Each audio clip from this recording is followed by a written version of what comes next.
Dernier élément de théorie concernant ces fonctions quadratiques. Il faut revenir un petit peu en arrière si vous avez fait les exercices, revenir à la page 5. Il s'agit de voir comment on peut passer de l'une à l'autre de ces différentes formes d'expression fonctionnelle pour les fonctions quadratiques. Donc pourquoi? Parce que peut-être que j'ai un graphe et moi j'aimerais la forme cartésienne. Je me fiche que vous arriviez à me donner la forme canonique, moi j'aimerais quelque chose de simple, décrit facilement comme ça, pas du tout compliqué. Donc même si vous devez passer par la forme canonique pour retrouver l'expression, j'aimerais qu'ensuite vous soyez capable de me donner la forme cartésienne. Voilà. Ou alors, l'autre raison, c'est que si je vous donne une fonction sous forme cartésienne, eh bien, j'aimerais bien pouvoir dessiner facilement cette fonction.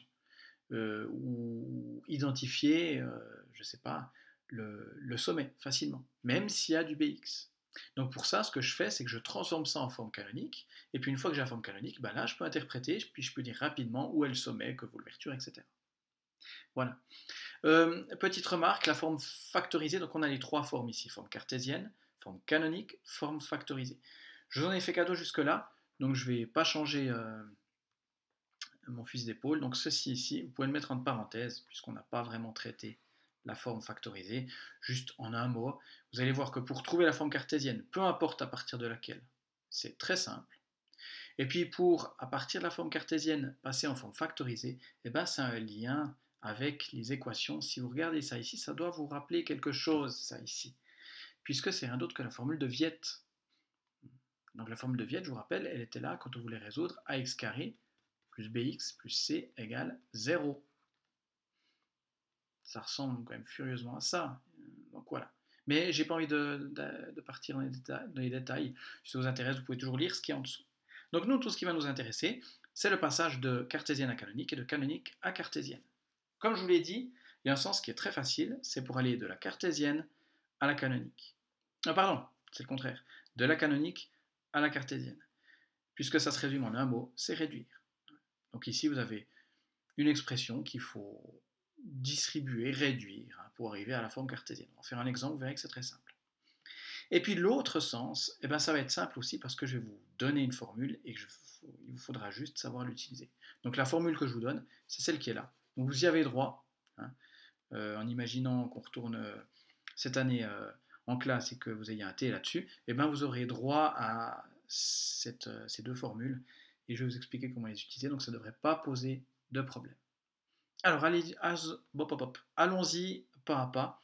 Comment on fait pour passer de la canonique à la cartésienne? Eh bien, c'est ce que je vous écris ici. Pour écrire une expression sous forme cartésienne, peu importe qu'elle soit factorisée ou canonique d'ailleurs, il suffit de distribuer et réduire. Alors allons-y, on a un exemple ici. Alors, première étape, on va calculer, bon, l'intérieur de la parenthèse, il n'y a rien, mais le carré.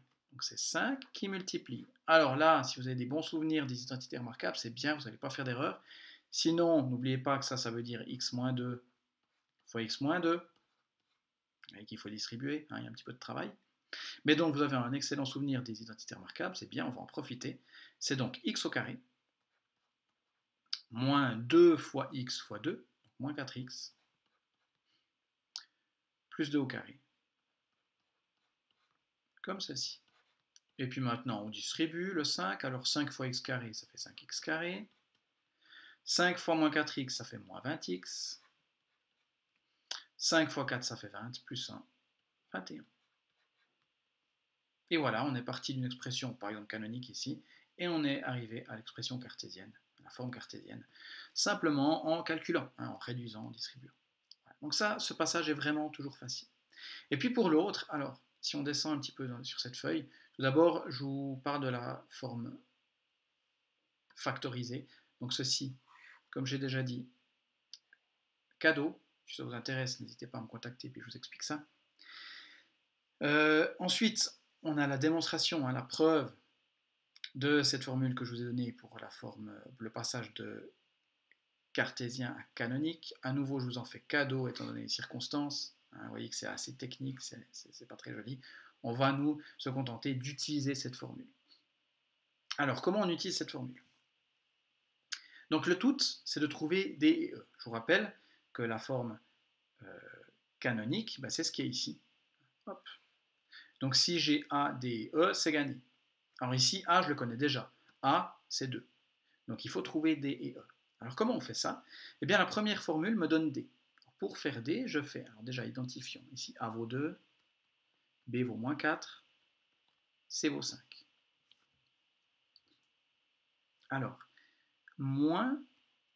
B, c'est-à-dire moins 4, divisé par 2 fois A, donc 2 fois 2, 4. Je peux simplifier les moins, et ça donne simplement 1. Donc je sais que D vaut 1. Maintenant, il faut encore trouver E. Alors pour trouver E, eh bien, on utilise cette formule-là qui est un petit peu compliquée, mais regardez, je vous ai donné ça différemment ici en haut, je crois. Oui. E, c'est simplement f de d. Ça veut dire, j'ai ma formule, mon expression fonctionnelle ici, forme cartésienne, et bien je remplace x par ce que je viens de trouver, par d. Et puis le résultat me donne E. Alors allons-y.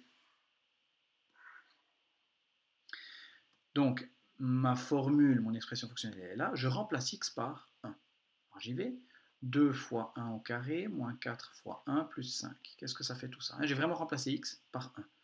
Donc 1 au carré, ça fait 1, fois 2, ça fait 2, moins 4, ça fait moins 2, plus 5, ça fait 3.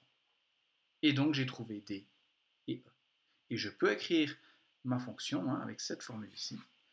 Donc A, c'est toujours 2, fois x moins 1 au carré, plus 3. Voilà. Donc je répète comment utiliser cette formule. Donc la formule ici, c'est pas vraiment celle que j'ai encadrée en fait. Je devrais plutôt vous dire que ça c'est pour E, pour D, pardon. Puis pour E, on utilise cette formule ici, qui est plus pratique, surtout à retenir. Donc pour trouver D, ma foi, je fais ce petit calcul en identifiant A et B. Tac, c'est ce que j'ai fait ici, j'ai trouvé 1. Puis ensuite, pour trouver E, je remplace dans mon expression x par ce que je viens de trouver, c'est-à-dire ici 1. Et donc je trouve E et je peux écrire ma forme canonique. Voilà tout ce que vous avez à retenir pour ces passages. Alors évidemment, on a un petit peu réduit la matière. Donc je vous fais cadeau de tout ce qui est forme factorisée. Et ici, tout ce qu'il y a à retenir, c'est que pour aller de la cartésienne à la canonique, il faut utiliser ces deux formules.